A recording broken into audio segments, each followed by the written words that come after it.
여러분, 아직까지는 이제 가을이 계속 이어지고 있죠.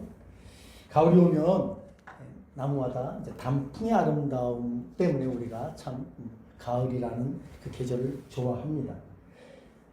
형형색색 아름다운 단풍의 조화로운 모습들, 우리가 가을만 되면은 그것들을 보면서 이제 눈도 즐겁고 마음도 기쁩니다. 사실 나이 들어가면서 이렇게 얻는 즐거움 중에 하나가 자연의 변화 속에서 꽃과 그런 단풍과 같은 자연의 아름다움을 젊었을 때보다는 훨씬 더 잘 이렇게 만끽하게 된다는 것입니다. 근데 사실 이 가을 단풍의 그 아름다운 모습들, 그것을 이렇게 실상 어떤 그 과학적인 눈으로, 생물학적인 눈으로 보면은 그건 사실은 이게 이제 그 나뭇잎을 이렇게 이제 하나의 그 생로병사의 이렇게 과정으로 볼 때는 완전히 이제 저물어가는 그런 과정인데 아름답게 그렇게 우리 눈에 비치는 것이죠. 사실은 이 봄, 여름 되면서 이제 해가 길어지면은 나뭇잎들이 광합성을 일으키지 않습니까? 그래서 엽록소가 아주 활발하게 있으면서 나뭇잎이 푸른 잎을 드러내는데 이제 가을 겨울로 접어들면서 이제 해가 짧아지면은 그런 엽록소들이 점점 이제 줄어드는 거예요. 그러면서 그 나뭇잎이 가지고 있는 어떤 본연의 모습이라 할까요? 그런 것들이 이제 그렇게 울긋불긋 단풍의 색깔로 나타나는 것이죠. 사실은 그 단풍의 아름다움을 우리가 그렇게 어떤 식물학적으로 이렇게 딱 보면은 참, 이게 그런 거야? 그러면서 우리가 좀 약간 단풍의 아름다움의 그 효과를 이렇게 좀 낮출 수는 있지만, 그런데 이제 그런 것들을 보면서 저는 또 한편 그런 생각을 해봅니다. 우리가 예수 그리스도 안에서 거듭나서 우리가 이 세상을 살아간다는 것, 거듭난 새로운 생명으로 우리가 이 세상을 살아간다는 것이 얼마나 귀한 것인가 하는 것을 그런 이제 단풍의 모습을 보면서 다시 한번 생각해 보는 거죠. 사실 우리도 어떻게 보면 이제 시간이 지나면서 아주 젊었을 때 그 나뭇잎으로 보면은 막 핵이 그 엽록소가 아주 활발하게 일어나서 아주 푸른 잎이 창창한 그런 젊음의 그런 시절도 있지만 나이가 이제 50, 60, 70, 80 되면서 점점 기력과 기능이 점점 쇠약해져서 우리의 건강이 점점 이렇게 나약해지고 나중에는 결국은 이제 우리의 육신이 죽음이라는 것을 맞게 되는 거죠. 어떻게 보면은 우리가 그렇게 이 세상을 떠나가는 것이 자연스러운 현상이죠. 근데 만일 우리의 인생이 그것으로만 그친다면 참 그는 안타깝고 슬픈 일일 것입니다. 허무한 인생이 될 것입니다. 그러나 성경은 우리에게 우리의 인생이 그것으로만 그친다고 말하지 않죠. 하나님께서 우리를 창조하셨을 때 우리에게 영혼을 주셨습니다. 우리의 그 영혼이 하나님께서 창조하실 때 우리에게 주신 그 영혼과 우리의 흙이 우리의 몸의 구성 요소인 흙이 함께 돼서 우리라고 하는, 우리 사람이라고 하는 존재가 만들어진 것이죠. 그런데 죄로 인해서 우리의 몸은 이제 부패해서 여러 가지 정말 연약함으로 인해서 죽을 수밖에 없는, 그러니까 영혼과 떨어질 수밖에 없는 그런 안타까운 삶을 우리가 살아가지만 우리의 영혼은, 하나님께서 우리에게 허락하신 영혼은 영원한 것입니다. 하나님께서 우리가 허락하신 영혼은 영원합니다. 그래서 우리가 예수 그리스도 안에서 거듭났다, 우리에게 영원한 생명이 있다라고 하는 것은 이 영원한 하나님께서 주신 영원한 우리의 영혼이 하나님의 그 놀라운 영생의 은혜를 누리고 살아간다는 것입니다. 우리가 이 세상을 살면서도 우리가 사도 베드로가 말한 것처럼 산소망을 가지고 살아간다는 것은 우리가 바로 이제 그런 복된 인생으로 살아간다는 것입니다. 그래서 산소망을 가진 신자들은 이 세상에서 어떠한 상황과 환경 속에서도 결코 좌절하지 않을 수 있는 것이죠. 왜? 우리에게는 하나님께서 보장하신, 하나님께서 허락하신 영원한 생명이 있기 때문에. 이제 주님께서 재림하시게 되면 하나님께서 우리에게 우리의 몸까지도 부활시켜 주시는 그 영생의 부활을 허락해 주실 것이고, 예수 믿지 않은 불신자들에게는 영벌의 부활을 허락해 주실 것입니다. 그것이 바로 하나님께서 말씀하신 심판인 것이죠. 예수 그리스도 안에 있는 사람은 이런 심판이 없기 때문에 영원한 생명만을 누리며 살아가는 그러한 존재가 되었기 때문에 우리에게 산소망이 있다고 말하는 것입니다. 성경은 그것을 얘기하고 이것이 바로 우리가 믿는 복음의 중요한 내용 중에 하나인 것입니다. 그런데 오늘 본문을 보면 사도는 이러한 성도에게 있는, 거듭난 신자들에게 있는 영원함에 대한 말씀을 또 다른 비유를 통해서 말해주고 있는데, 그것은 바로 오늘 본문에 나오는 반석, 돌이라는 비유를 통해서 또 말씀해 주고 있습니다. 사실 성경에는 이 반석 또는 돌로 이렇게 여러 가지 우리 성도의 상태, 하나님과 성도와의 어떤 관계, 이런 것들을 얘기해 주는데, 이 반석이라는 단어가 주는 의미는 뭐 시편에 보면은 여호와는 나의 창이요 방패요 나의 반석이다 라는 말을 하면서 시편에는 이 반석이라는 단어를 많이 수십 번 사용합니다. 그런데 그 단어가 주는 의미가 뭐냐면 견고함, 영원함, 보호함, 이런 것들입니다. 근데 사도 베드로는 오늘 그런 반석, 돌이라는 단어를 통해서 예수 그리스도가 어떤 분이시고 그 예수 그리스도를 믿는 신자들이 어떤 존재들인가 하는 것을 오늘 말씀을 통해서 우리에게 가르치고 있는 것이죠. 재미있는 것은 여러분, 이 베드로, 사도 베드로의 그 베드로라는 이름은 무슨 뜻입니까? 반석이라는 이름입니다. 반석이라는 이름. 그래서 오늘 저는 여러분들과 함께 이 사도 베드로가 베드로전서 2장 4절로 10절에서 말씀하신 그 내용을 가지고 예수께 나아가자라는, 보배롭고 산돌이신 예수께 나아가자라는 제목으로 함께 여러분들과 이 말씀의 은혜를 나누도록 하겠습니다. 이스라엘은 아주 바람과 먼지, 흙이 많은 나라입니다. 특히 돌이 많은 나라예요, 돌이. 그래서 유대인들은 이 돌을 다양하게 다양한 용도로 씁니다. 특히 이제 집 질 때, 나무도 중요한 건축 자재이지만 돌이 아주 중요한 건축 자재죠.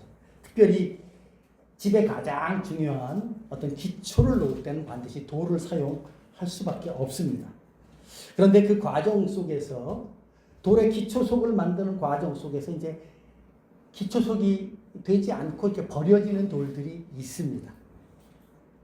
오늘 본문을 보면 사도 베드로는 그러한 돌에 대한 그런 다양한 용도를 설명하는 그런 모습으로 우리가 믿는 예수님이 어떤 분이신가 하는 것을 오늘 잘 드러내주고 있어요. 2장 4절의 말씀이 바로 그거예요.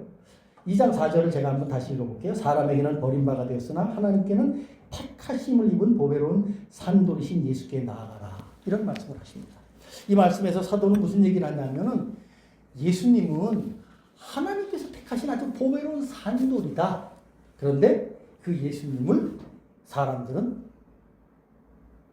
보배로운 산돌 기초석으로 제대로 인정하지도 않고 그분을 제대로 믿지도 않고 그를 그냥 버려지는 돌로 여기고 말았다. 이 얘기를 오늘 사도 베드로가 말하고 있는 것입니다.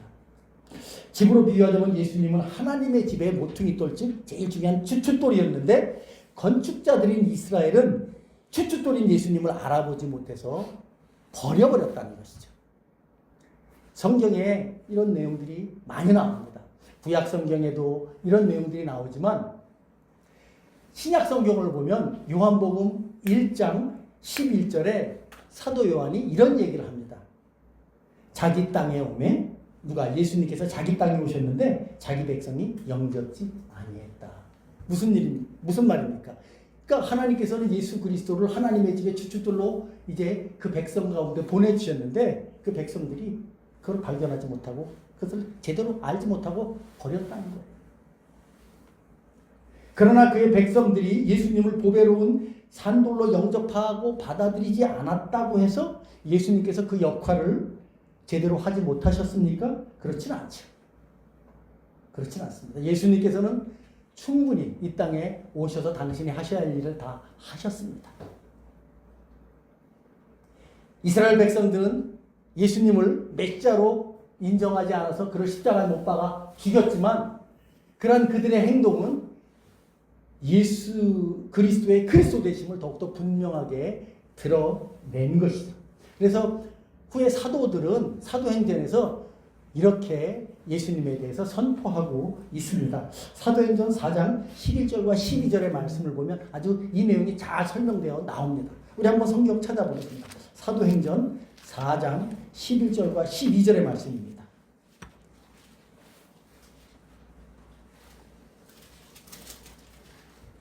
사도행전 4장 11절과 12절 말씀입니다.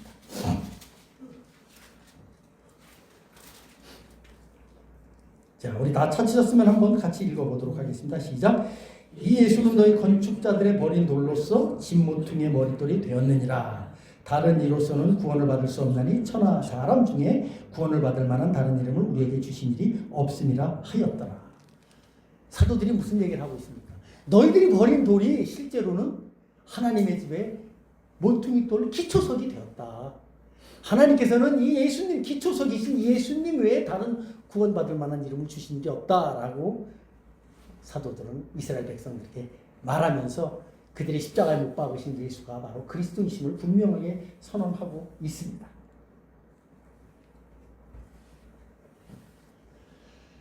이스라엘 백성들은 하나님께서 보내신 보배롭고 산돌이신 기초석이신 예수님을 외면했지만, 그러나 하나님께서는 그러한 이스라엘 백성들의 불순종과 악행을 통해서 예수의 그리스도이심을 분명하게 선포하셨죠. 그리고 그러한 건축자들, 그러니까 건축자들로 세우신 이스라엘 백성들의 그러한 연약함과 잘못들을 이제 건축자들을 새롭게 바꾸심으로써 하나님의 놀라운 구속의 경륜을 이루어 가시는데, 건축자들을 어떻게 바꾸셨습니까?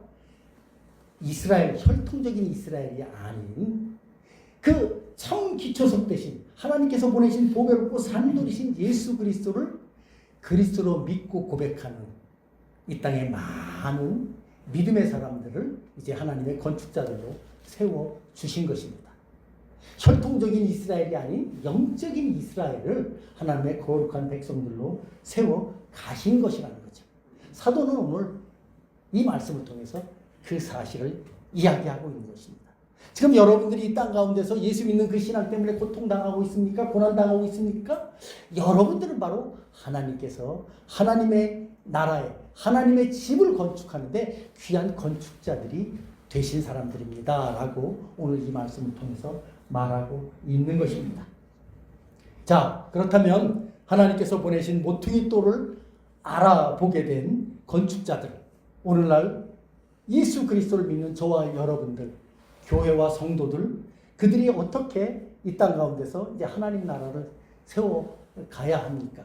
오늘 사도는 바로 그 얘기를 하고 있는 거예요. 여러분들은 이제 이렇게 하나님 나라를 세워가는 귀한 건축자들이 되어야 합니다 라고 오늘 베드로 전서 2장 4절 이하에서 바로 그 말씀을 하고 있는 것입니다. 특별히 두 가지를 오늘 사도가 이야기하고 있는데, 4절과 5절의 말씀이 바로 그 내용입니다. 먼저 4절에서는 무슨 얘기를 하냐 하면은 하나님께는 택하심을 입은 보배로운 산돌이신 예수님께 나아갈 것을 말합니다. 여러분들이 이제 예수님을 그리스도로 믿었습니까? 그렇다면 그 예수 그리스도께 계속해서 나아가시는 그러한 정말 좋은 건축자들이 되시길 바랍니다. 그렇게 오늘 사도가 우리에게 이야기해주고 있는 것입니다. 여기서 보배로운 산돌이신 예수께 나아가라는 이 말은 참 저와 여러분들에게 매우 의미 있게 받아들여져야 하는 것입니다. 모퉁이 돌이신 기초석이신 예수님께 나아가라는 말은 그 기초석을 통해서 계속해서 연결돼서 하나님의 집을 세워져가는, 하나님의 성전을 세워가는 우리 모든 사람들에게는 이 예수께 나아가라는 이 말씀이 너무나도 우리에게 귀한 말씀인 것입니다. 중요한 말씀인 것입니다. 왜냐하면 이 예수께 나아가라는 이 말씀 속에 저와 여러분들, 그 예수님과 기초석이신 예수님과 연합된 우리 모두가 다 예수님과 어떻게 되어 있다는 것입니다. 생명적으로 연합되어 있다는 뜻을 이 말씀 속에 담고 있기 때문입니다. 이미 앞에서 말씀드렸지만 사도가 예수님에 대해서 산돌이다, 보배로운 산돌이다, 반석이다라고 말할 때는 그 속에 하나님의 놀라운 생명, 하나님의 그 생명의 영원함, 견고함, 하나님의 보호함 이러한 것들이 담겨져 있는 말인데 그 기초석이신 예수님과 우리가 계속해서 성령 안에서 서로 연합되어 있다는 사실을 사도 베드로는 예수께 나아가라 라는 말씀을 통해서 표현한 것입니다. 그러니까 사실은 우리를 그리스도 예수께 붙여주신 분도 하나님이시지만 이렇게 그렇게 예수님과 연합된 저와 여러분들에게 있어서는 그 예수님과 연합된 우리의 삶의 모습, 우리의 상태를 잘 깨닫고 계속해서 그 상태를 유지하는 삶을 살아가야 된다는 것이죠. 그것을 사도가 예수께 나아가라 라는 말로 표현을 한 것입니다. 사실 사도만 이 얘기를 한 것이 아니라 예수님께서도 요한복음에서 이미 이와 아주 유사한 말씀을 주셨죠. 무슨 말씀을, 무슨 비유를 통해서 이런 말씀을 주셨을까요? 포도나무와 가지의 비유죠. 우리가 지난번에 살펴봤던 오후 성경 공부 시간에 살펴봤던 요한복음 15장에 나오는 포도나무와 가지의 비유. 나는 참 포도나무여 너희는 가지다. 내 아버지는 농부다. 라고 말하면서 가지가 포도나무에 붙어 있지 않으면 절대로 열매를 맺을 수 없다. 이런 말씀을 하신 적이 있죠. 그러니까 가지가 포도나무에 붙어 있으라는 말, 또 오늘 사도가 예수 그리스도께 나아가라고 하는 말, 물론 비유적인 표현을 하나는 건축물로 표현했고 하나는 포도나무와 가지의 비유로 말씀하셨지만 중요한 것은 무엇입니까? 예수님과 연합되어 있는 상태를 계속해서 잘 유지하라는 말씀이 그 핵심적인 비유인 것입니다. 그래서 요한복음 15장에서는 너희가 내 안에 거하라 라는 말씀도 하지 않았습니까? 나는 포도나무여 너희는 가지니 그가 내 안에 내가 그 안에 거하면 사람이 열매를 많이 맺나니 나를 떠나서는 너희가 아무것도 맺을 수 없다. 아무 열매도 맺을 수 없다. 라는 말씀을 하시면서 정말 포도나무 된 우리 주님과 계속해서 잘 연합된 상태를 잘 유지할 것을 강조하고 있는 것입니다. 자, 그럼 저와 여러분들이 이렇게 놀라운 하나님의 은혜를 따라서 우리의 기초석이신 예수님과 연합되어서 우리가 하나님의 놀라운 집을 계속해서 세워가고 있는데 그럼 구체적으로 우리가 우리의 삶 속에서 어떻게 이런 놀라운 연합의 상태, 예수 그리스도께 나아가는 상태를 유지할 수 있는 것일까? 두 가지를 여러분들과 이렇게 좀 나누고 싶습니다. 첫 번째는 예배입니다. 예배. 여러분, 우리가 예수님께 나아가는 것, 예수 그리스도와 연합되는 것, 가장 중요한 것이 예배를 통해서 우리는 주님께 나아갈 수 있고 예수님과 연합되는 삶을 살아갈 수 있는 것입니다. 예배는 우리가 하나님의 자녀됨을 가장 잘 확인할 수 있는 하나님께서 우리에게 허락하신 놀라운 특권입니다. 구약 성경을 보면 하나님께서는 하나님의 백성인 이스라엘 백성들에게 제사 제도를 허락해 주셨어요. 이스라엘 백성들이 일상적인 삶을 살아가다가 죄를 짓거나 하나님의 말씀에서 벗어나는 그러한 어떤 그런 죄와 허물이 드러나면 그것을 무엇을 통해서 하나님과의 관계를 회복시키도록 하셨습니까? 제사 제도를 통해서 회복시켜 주신 것입니다. 그런데 여러분, 우리가 잘 알고 있지만 구약 성경에 나오는 모든 제사 제도, 제사법, 제물, 이 모든 제사에 관계된 모든 것들은 결국은 누구와 연결되어 있습니까? 예수님과 연결되어 있음을 우리가 잘 알고 있죠. 이스라엘 백성들이 제사를 통해서, 믿음으로 드리는 제사를 통해서 하나님과의 관계를 계속해서 새롭게 해나갈 수 있었다면 오늘날 저와 여러분들은 이 예배를 통해서 예수 그리스도를 높이고 찬양하며 주의 말씀을 듣고 주님께 기도하는 이 예배를 통해서 우리의 모든 관계가 계속해서 새롭게 형성되고 그 연합의 강도가 점점 더 깊어지며 하나님 앞에 나아가는 것이죠. 그래서 교회가 함께 일주일에 한 번씩 드리는 이 공예배가 그래서 중요한 것이죠. 어느 면에서 보면 예배야말로 신자들에게는 생명줄과 같은 것입니다. 그래서 우리는 절대로 예배를 소홀히 여겨서는 안 되는 것입니다. 하나님께서는 정말 이 예배라는 그런 수단을 통해서 당신의 백성들을 키우고 양육하시고 새롭게 해나가시는 것이죠. 그리고 이 예배는 교회를 통해서 드려지는 거기 때문에. 그래서 칼빈은 그런 얘기를 했죠. 하나님이 우리의 아버지라면 교회는 우리의 어머니와 같다. 왜? 교회 가운데 그런 놀라운 예배가 있고 그 예배 가운데 놀라운 하나님의 양육하심이 있기 때문이죠.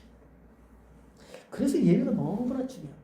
그래서 우리는 항상 예배를 사모할 수밖에 없는 것이고 우리가 예수 믿는 성도로 살아간다면 우리의 평생 계속해서 우리는 예배 가운데 예배를 사모하며 하나님께 예배를 드리면서 함께 모여서 주님 앞에 나아가는 삶을 살아가야 되는 것이죠. 그래서 예배야말로 우리 신앙생활에 있어서 가장 중요한 것이고 예수 그리스도께 나아가 지금 베드로가 말한 그 보배로운 산돌이신 예수께 나아가라고 하는 가장 중요한 모습의 한 전형인 것입니다.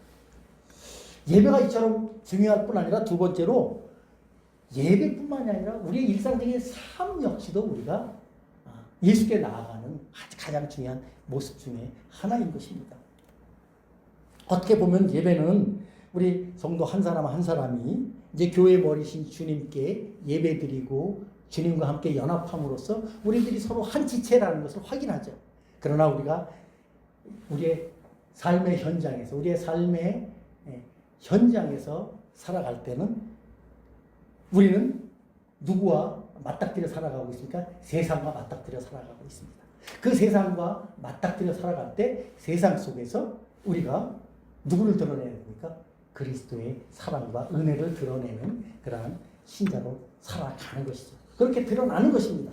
그렇기 때문에 사실은 예배를 통해서 함께 믿는 성도들이 하나님을 경배하고 찬양하고 높여드리는 예배를 통해서 우리의 하나됨을 확인한다면 더 나아가서 이제 우리가 세상을 향해서 주님의 그 놀라우신 사랑과 은혜, 주님의 보호하심, 주님의 창조의 능력과 같은 모든 하나님께 속한 모든 것들을 우리에게 증거하고 드러내는 모든 일은 우리의 일상적인 생활 속에서 드러나고 나타나야 한다는 것이죠.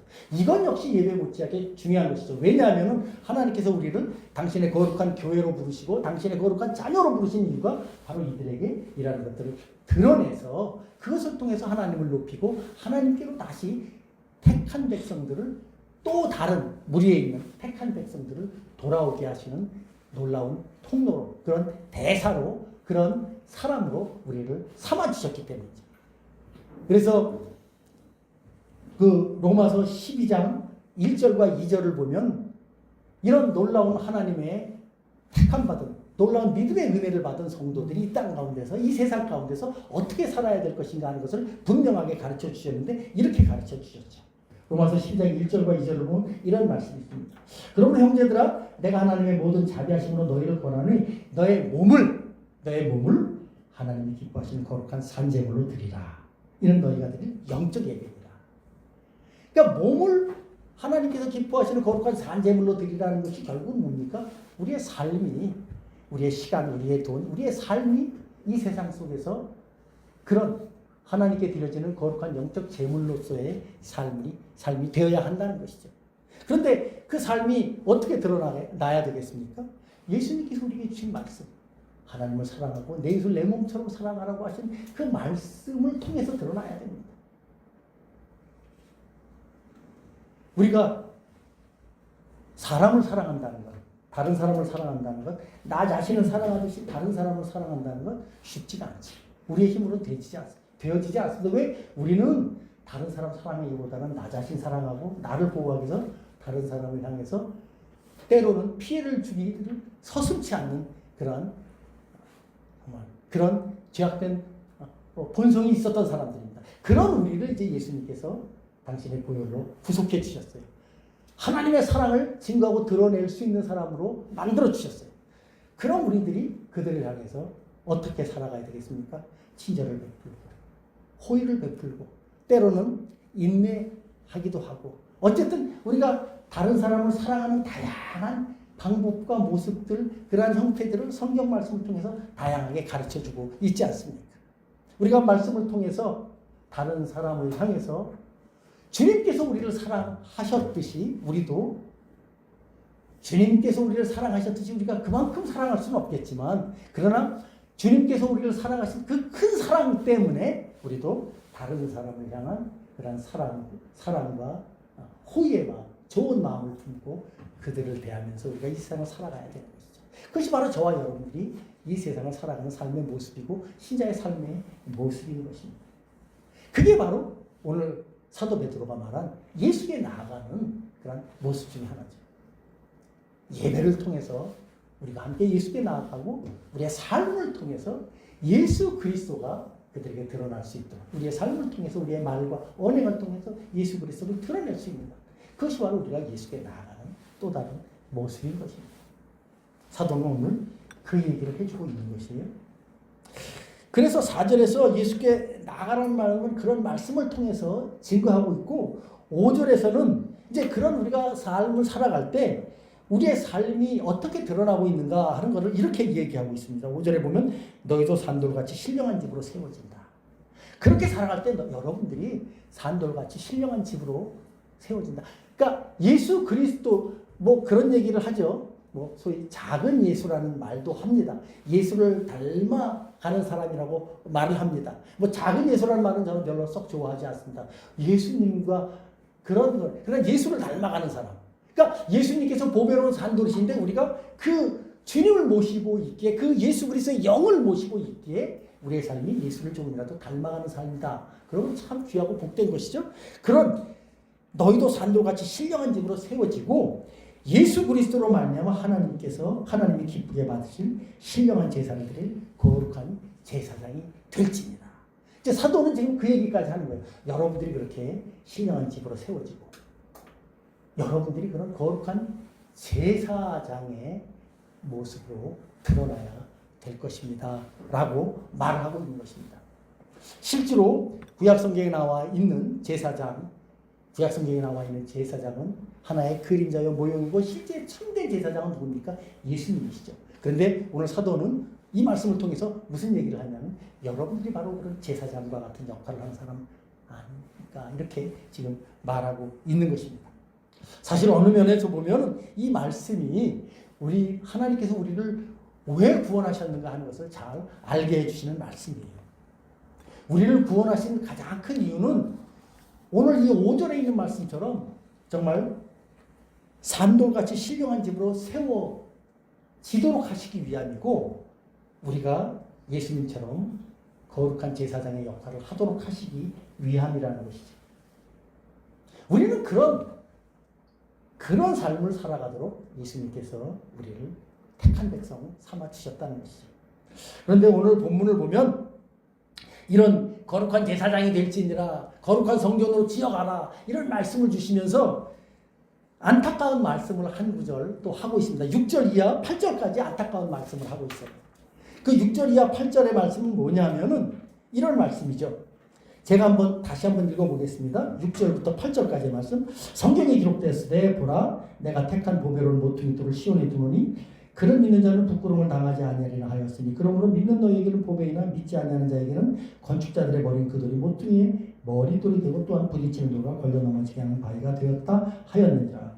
그들이 말씀을 순종하지 아니함으로 넘어지나니 이는 그들을 이렇게 정하신 것이라. 무슨 말씀입니까?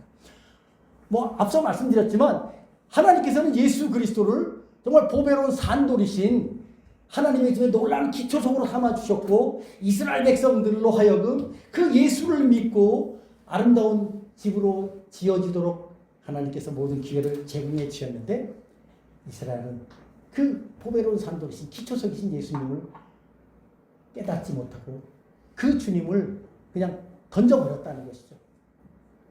그래서 앞서도 말씀드렸지만 그렇다고 해서 하나님께서 하나님의 일을 안 하십니까? 아닙니다. 하나님께서는 그들이 버린 그 예수 그리스도를 십자가에 달려 죽게 하심으로써 예수의 그리스도이심과 사흘 만에 부활시키심으로 말미암아 정말 하나님의 아들 그리스도이심을 온 천하에 선포하셨죠. 이제 그 예수님을 죽인 이스라엘 백성들은 그 예수님을 죽인 그 죄를 회개하지 못하고 계속해서 자신들의 잘못을 돌이키지 못할 때는 예수님 때문에 예수님이 그들에게 부딪히는 돌과 거치는 반석이 될 수밖에 없는 것입니다. 그래서 하나님의 택한 백성들, 저와 여러분들이 이제 참된 영적인 이스라엘이 되었다고 말씀해 주신 것 아니겠습니까? 오늘 그렇게 참된 영적인 이스라엘이 된 우리 오늘날 교회와 성도들을 향해서 너희들이 하나님의 거룩한 성전으로 지어져가며 거룩한 제사장이 되어야 한다. 그렇게 말씀해 주신 것입니다. 그래서 9절 말씀이 이어져 내온 것이죠. 9절 말씀 다 같이 한번 읽어보겠습니다. 우리 한번 다 같이 읽습니다. 시작. 그러나 너희는 택하신 족속이요 왕같은 제사장이요 거룩한 나라요 그의 소유가 된 백성이니 이는 너희를 어두운 데서 불러내어 그의 기이한 빛에 들어가게 하시니 아름다운 법을 선포하게 하려 하십니다. 여러분 우리가 이 말씀 너무나 잘 알고 있죠. 근데 우리가 이 말씀을 많이 들어서 익숙하게 알고 있는데 이 깊은 뜻은 조금 우리가 자세하게는 모르는 것 같아요. 여러분, 자 이제 새로운 하나님의 영적인 이스라엘이 된 우리 교회와 성도들을 향해서 지금 사도가 뭐라고 말하면 너희는 택하신 족속이다 이렇게 말하고 있습니다. 여러분 이스라엘도 하나님께서 택하신 족속이었지만 교회와 성도들도 택하신 족속이라는 것이죠. 여기서 우리가 한 가지 이제 놓치지 말아야 될 것 중에 하나가 이스라엘이 실패했기 때문에 우리를 택하신 것이 아닙니다. 사실 하나님께서 이스라엘을 택하신 것은 누구를 위해서 이스라엘을 택하신 거예요? 이방을 위해서 이스라엘을 택하신 거예요. 근데 그 역할을 제대로 못한 거예요. 그럼에도 불구하고 이스라엘은 그 역할을 제대로 못했음에도 불구하고 하나님께서는 이제 이방 민족을 택하심으로써 당신께서 의도하시고자 하는 모든 구원의 경륜을 이루어 가시는 것입니다. 이스라엘 실패 때문에 우리들이 택함을 받은 것은 아니라는 것이죠. 그렇다면 택함 받았다는 구절의 의미가 무언가? 택함 받았다는 것은 다른 게 아닙니다. 택함 받은 우리들에게는 아무런 공로가 없다는 것입니다. 우리는 아무런 자랑할 게 없다는 것입니다. 이스라엘의 실패가 무엇입니까? 하나님께서 그들을 택하셨는데 그들은 그것을 자신의 자랑으로 삼은 것입니다. 하나님의 은혜를 높이는 자랑으로 삼아야 되는데 하나님의 은혜, 하나님의 구속의 경륜 이건 다 묻어놓고 자신들만을 높여버린 거예요. 그게 그들의 잘못이죠. 그런데 다시 한번 하나님께서 말씀하시죠. 너희는 택하신 족속이고 알아라. 여러분, 저와 여러분들이 하나님께서 우리를 택하셨다는 것.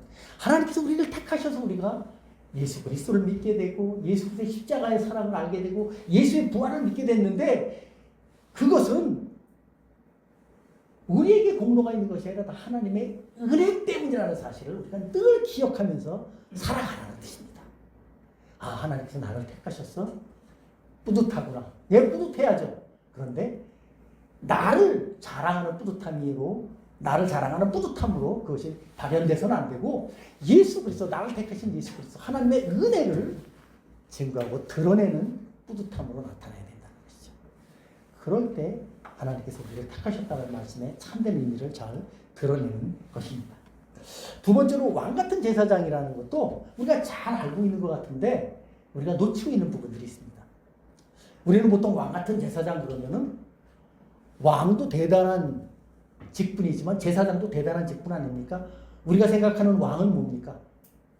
백성들을 통치하는, 다스리는 그러한 직분으로 생각합니다. 그런데 성경에서 말하는 왕은 그런 직분이 아니죠.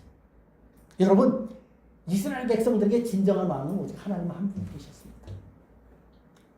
그런데 이스라엘 백성들이 이제 이웃나라처럼 우리에게도 왕을 세워주십시오라고 하자 사무엘 시대 때 하나님께서 마지못해서 이제 왕을 세워주셨죠. 그런데 이스라엘에 있어서 왕의 가장 중요한 역할은 무엇이냐면은 하나님의 말씀에 대한 순종과 깨달음. 이스라엘 백성의 왕은 무슨 일을 제일 잘하냐 하면은, 무슨 일을 제일 잘해야 하느냐 하면은 하나님의 말씀을 잘 듣고 말씀 앞에 가장 잘 순종하는 사람이 바로 왕이었어야 했습니다. 그러니까 왕은 잘 다스리는 사람이 아니라 하나님의 말씀을 잘 듣고 아주 철저하게 순종하면서, 그렇게 순종하지 못할 때 하나님의 말씀을 따라서 다스리고 통치하는 것. 그게 왕의 절대 권력이었고 하나님께서 가장 귀하게 여기는 왕의 모습이었습니다.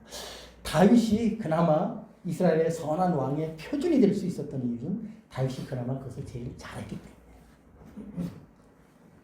그렇게 봤을 때 왕 같은 제사장이라고 할 때 이 왕 같은이라는 의미는 바로 그런 의미죠. 하나님의 말씀 앞에 아주 철저하게 깨닫고 순종할 줄 아는 그런 제사장.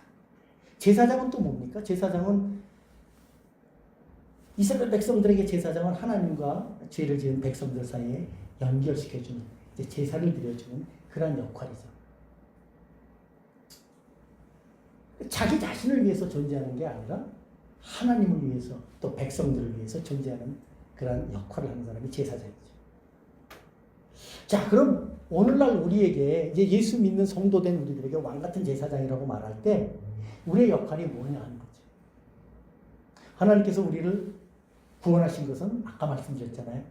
물론 우리가 하나님을 믿는 성도들로서 함께 하나됨을 잘 알아야 되지만 중요한 것은 우리를 세상 가운데 당신의 복음을, 당신의 사랑을 증거하는 자로 우리를 이제 삼아주신 것입니다. 이건 제사장의 역할이죠. 이스라엘이 그런 제사장의 역할을 해야 하는 것처럼 우리가 이제 세상 가운데 그런 제사장의 역할을 해야 되는데 왕 같은 제사장이라는 게 무슨 뜻입니까? 바로 그런 하나님의 말씀 앞에 순종해 나가면서 그런 제사장의 역할을 잘 감당하는 사람, 그 사람이 바로 왕 같은 제사장일 수밖에 없는 것이죠. 하나님께서 우리에게 말씀해 주신 것은 사랑이었습니다. 내가 너희를 사랑한 것처럼 너희도 서로 사랑하라. 새 계명을 사랑으로 주셨어요. 그러니까 우리는 평생을 이제 말씀을 따라서 우리에게 주어진 이 계명은 이제 우리의 사랑하는 가족들, 또 내가 만나는 사람들, 우리의 말과 행동과 우리의 모든 삶의 모든 것들이 이제 이것을 실천하는, 이걸 제일 잘 실천하는 사람이 하나님 앞에 칭찬을 받는 거예요. 너 정말 내가 너를 택했고 내가 너에게 사랑을 보여주었고 내가 너를 구원했는데 네가 구원받은 자답게 제대로 잘 살았구나. 이거를 하나님께서 칭찬해 주실 것입니다. 그러니까 그런 측면에서 볼 때 왕 같은 제사장으로 살아야 되는 것은 맞죠. 그리고 오늘 본문을 보면 또 우리에게 뭐라고 말하냐면 거룩한 나라고 그의 소유가 된 백성이다. 그렇게 말합니다. 이 거룩한 나라, 그의 소유가 된 백성. 이 말씀의 의미도 그렇지. 이것은 우리가 이 세상을 살아가되 이제는 세상과, 그러니까 우리에게는 이 세상을 향해서 하나님의 사랑, 그리스도의 사랑을 드러내야 될 책임을 우리에게 이제 허락해 주셨는데, 그런 사명을 맡기셨는데, 그걸 어떻게 하냐면은 그들과 똑같이 눈높이를 맞춰가면서 그들과 똑같이 살면서 하라는 것이 아니라 구별된 백성으로 살아가면서 하라는 뜻입니다. 세상은 우상을 섬기면서, 세상은 정말 돈만을 추구하면서, 세상은 육신의 정욕과 쾌락만을 추구하면서, 세상은 자기만을 사랑하면서 살아가지만 예수 믿는 성도들은 하나님의 말씀을 따라서 그것과는 다른 삶의 태도를 보이면서도 그들을 향한 주님의 사랑을 드러내는 삶을 살아가는 것. 그러니까 그들과 구별된 분명한 태도를 갖고 살아가면서도 그의 역할을 감당하는 것. 그것이 바로 오늘 본문에서 사도 베드로가 우리에게 가르쳐 주신 놀라운 말씀의 의미가 아닐까 싶습니다. 오늘날 신자된 우리가 그의 거룩한 나라, 그의 소유된 백성들로 살아간다는 것은 바로 그처럼 세상의 풍조에 물들지 않고 하나님의 백성다움을 간직하면서도 주님의 놀라운 은혜를 증거하고 드러내며 살아가는 것. 그것을 앞서 사도 베드로는 나그네처럼 살아간다라고 하는 말도 다 이렇게 연결이 돼 있는 것이죠. 자, 이제 설교를 맺겠습니다. 오늘 사도는 이 말씀을 통해서 우리가 예수께 나아가는 게 뭔가, 보배로운 산돌이신 예수님이신 그분과 연합되어서 그분께 나아가고, 또 하나님의 거룩한 성전들로 지어져 나가고, 더 나아가 우리가 그렇게 제사장으로 살아간다는 것. 왕 같은 제사장이고 그의 소유된 백성이고 택한 백성이다 하는 이 모든 말씀들이 다 우리가 이 땅 가운데서 어떤 태도로, 어떤 삶의 자세를 갖고 살아가야 될 것인가 하는 것을 분명하게 이 말씀을 통해서 잘 보여주시고 있습니다. 그리고 그것을 예수님께서 당신의 말씀을 통해서, 당신의 생애를 통해서 이렇게 잘 보여주셨죠. 사도 베드로는 바로 그런 예수님과 함께 이제 살아가면서, 또 이제 예수님의 그 죽음과 부활을 믿고 의지하면서 이제 초대교회 성도들에게 우리가 바로 이런 삶을 살아가는 사람들이 아닐까라고 가르치고 있는 것입니다. 이 말씀 하나님의 말씀입니다. 비록 2000년 전에 기록한 하나님의 말씀이지만 오늘도 여전히 우리에게도 동일하게 놀라운 영원하신 하나님의 그 말씀입니다. 우리가 이 말씀을 이제 적용하는 삶의 모습들은 이제 다양하게 나타날 수 있겠지만 중요한 것은 이 말씀이 주는 분명한 원리, 그것을 잘 깨닫고 저와 여러분들이 이 땅 가운데서 믿음으로 잘 살아갈 때 우리의 삶을 하나님께서 칭찬해 주시고 복 주시고 오늘 사도가 말한 것처럼 보배로운 산들이신 예수께 나아가는, 그래서 아름다운 성전으로 세워져 가고 거룩한 제사장의 삶을 살아가는 그런 복된 삶의 모습이 아닐까 싶습니다. 그런 귀하고 복된 삶을 살아가는 저와 여러분 되시길 예수님의 이름으로 축원합니다. 기도하겠습니다. 하나님 감사합니다. 오늘 베드로전서 2장 4절 10절의 말씀을 통해서 정말 보배로운 산들이신 예수께 나아가라는 그 말씀, 우리가 어떻게 우리의 삶 속에서 잘 또 실천하며 살아가야 되는지 말씀을 통해서 나눴습니다. 아버지 하나님, 하나님께서는 우리에게 이러한 복된 삶을 살아갈 수 있는 모든 능력과 권세와 또 모든 자질까지도 허락해 주셨습니다. 아버지 하나님, 우리가 이제 이 말씀 앞에서 우리 자신을 잘 비춰가면서 하루하루 주어진 삶의 우리 생활 속에서, 관계 속에서 그렇게 잘 살아갈 수 있는 우리가 될 수 있도록 인도해 주시옵소서. 성령의 충만함을 허락하여 주시고 말씀의 은혜를 더해 주시며 하나님 앞에 기도할 때 기도의 응답도 더해 주셔서 우리의 삶이 하나님 앞에 정말 영광이 되고 아름다운 열매를 맺는 그런 복된 삶이 될 수 있도록 인도해 주시옵소서. 감사드리며 예수님의 이름으로 기도하옵나이다. 아멘.